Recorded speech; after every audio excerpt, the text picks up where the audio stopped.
Really an honor to meet you. If you allow me just very briefly about Air Products, I think they have briefed you, but Air Products is a public company.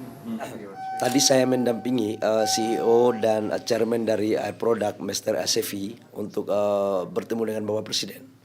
Dalam pembahasan dengan Bapak Presiden, Mr. Sefi, seperti apa yang kita ketahui bahwa Air Product telah menandatangani MOU dengan pemerintah Indonesia sebesar 15 billion US dollar.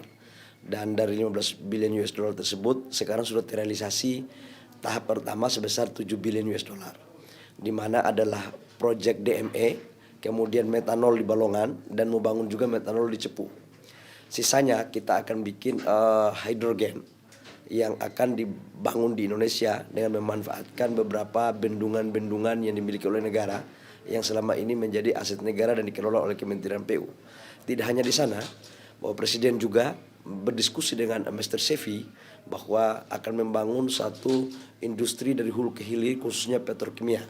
Karena kami berpendapat dalam diskusi tersebut bahwa hilirisasi harus dibangun dalam rangka bagaimana memenuhi kebutuhan dalam negeri, terutama menyangkut dengan DME ya, karena kita ini masih impor, kurang lebih sekitar 6-7 juta ton per tahun. Nah ini berlahan-lahan kita harus segera menyelesaikan agar kewajiban kita untuk memenuhi kebutuhan dalam negeri bisa kita wujudkan lewat hilirisasi batubara lokal ini. Tidak hanya di situ, kita juga akan membangun selain metanol, etanol, untuk kemudian operatornya adalah Pertamina. Harapannya dari hasil pertemuan ini apa Pak? Saya pikir tugasnya sekarang pemerintah Indonesia harus segera mengeksekusi. Karena uangnya udah ada, proyeknya udah ada, sekarang saya pulang harus mengawal ini. Jadi supaya bisa targetnya bisa tercapai. Saya pikir pertemuan hari ini dengan Bapak Presiden, dengan Pak Sefi, ini menunjukkan bahwa investasi di Indonesia tidak hanya dikuasai oleh satu negara tertentu, tapi ini mulai merata.